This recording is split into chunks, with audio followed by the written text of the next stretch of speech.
It's California Edition. I'm Brad Pomerance. He is back. He is Kevin Jeffries. He is a member of the Board of Supervisors in Riverside County. But I'm very glad you're here because prior to your service on the Board of Supervisors, you were in the California State Assembly, very involved in the negotiations for the water bond of 2009. Correct.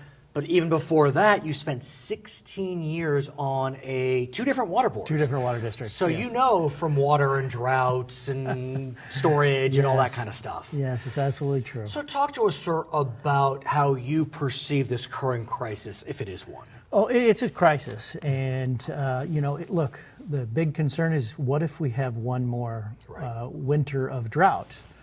And what that will mean for Southern California and California. So I think voters across the state understand how serious we're in. Of course, many towns up north that are dry, they know exactly how serious this is. And so the drought has done what the legislature could never do, and that was unify California from one end to the other, that we need to fix our water crisis. It's interesting you mentioned that. I saw a tweet. It was either Senator Cannella or Leader Kristen Olson, and it was a picture of Democratic and Republican members from the Central Valley negotiating on the water bond, and it was clear from the text of the tweet that they were unified. It's amazing what happens when the taps start going dry. It doesn't matter what political party you're in, you got a crisis. Yet, there's no question that the Republicans did unify effectively in favor of a significant portion of the bond being spent on storage. That's correct, yeah. About a third, I guess, would be 2.7-ish 2.7 is what I heard. And so what do you make of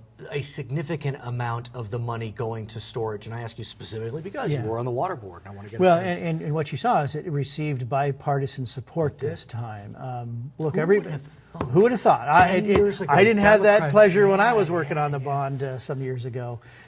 Look, you have to have storage. We know that we lose a lot of water, fresh water, running out to the ocean every winter. Not that we've had any, but when we do have winters, we've got to capture that water and we've got to store it. And with that, that's the beginning of the recovery of California. There's also money for groundwater. I don't want to get too much into the groundwater question, but I read an article recently. This blew my mind. From January 2013 to August 2014, so about 18 months, let's say, the western U.S. lost 63 trillion gallons of groundwater. What does that mean? If you took the entire U.S. west of the Rockies and added 4 inches of water, that's how much water we have lost. Yeah, Sir. That's amazing. Yeah, it's amazing. Oh, my Lord. Yeah. So give us the scenario. I mean, I am being a bit catastrophic that if there's no rain this winter. Well, if there's no rain this winter, we've already seen calculations that California has lost literally billions of dollars because of the drought that we have today. If it continues to occur, you will hear the cries that we're already beginning to hear. It's time to shut down new growth and development in California. Because if I'm having to kill my lawn, and if I can't, if I don't have enough water, how can we continue to build more houses? It's interesting you mentioned that. If That I may, is going to be a major issue confronting all of California. I read a study from a professor at a regional university, and she said that throughout history, when there have been droughts, what you see is outmigration. Now, we're in the 21st century, and this notion of outmigration seems very kind of prehistoric, but that's what she was suggesting, that we need to start looking at outmigration. Well, I think some would argue we've already seen that. Well, yeah, when the with our economy regulations started collapsing and the regulations, we saw Arizona and others pick up a lot of Californians, but this will be for different reasons. Right. I don't know that I could predict that. Certainly I don't know, but it will cause dramatic hardships. Imagine what happens to land values and jobs associated with anything, commercial development, residential development, when all of that becomes called into question because there's no water to serve it.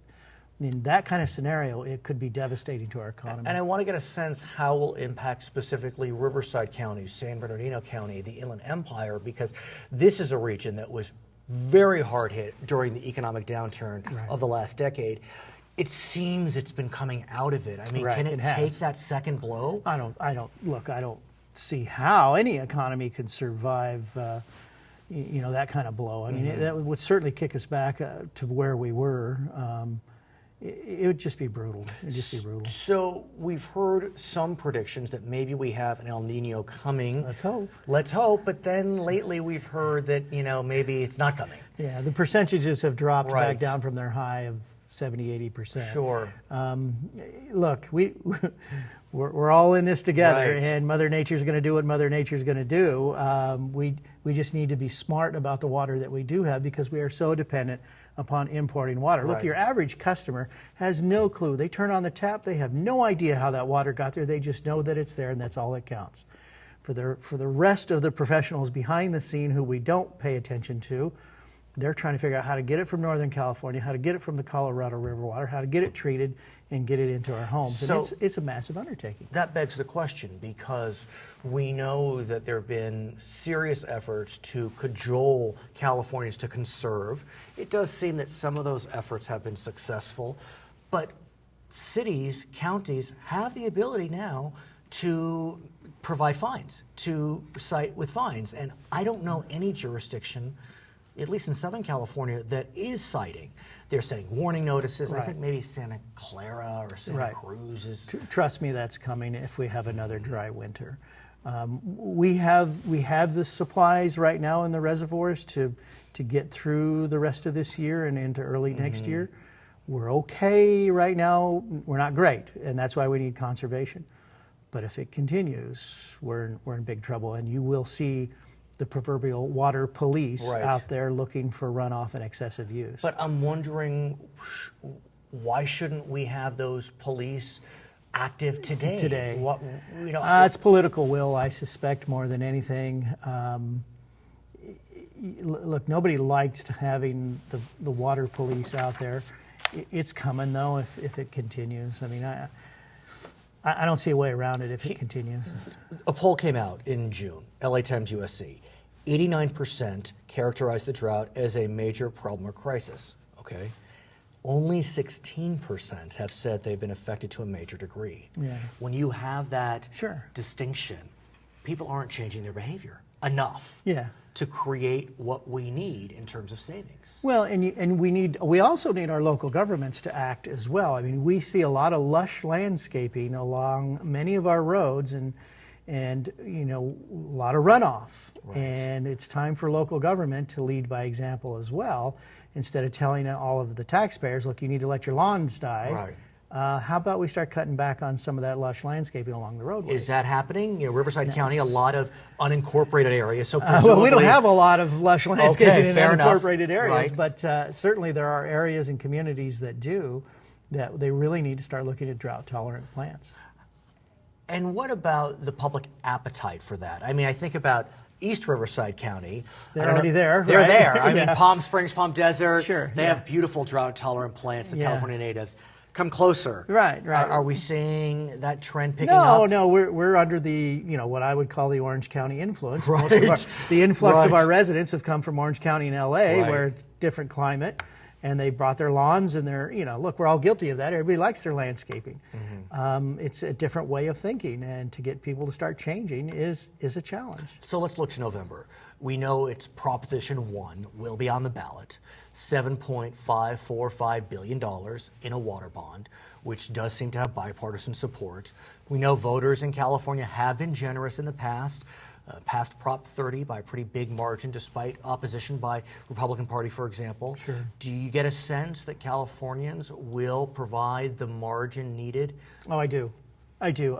If you'd have put it on 2 or 3, 4 years ago, probably not. But there are so many Californians who recognize just how dire the situation is and could be if it keeps going. We have got to build up our storage. We've got to build up other conservation programs, better management over the water, and replacing aging infrastructure. I mean, you've Right. seen what LA's been going through with their major At pipes UCLA. deteriorating and breaking apart. That's common throughout California. His name is Kevin Jeffries. He is a member of the Board of Supervisors in Riverside County. I'm Brad Pomerance. It's California Edition.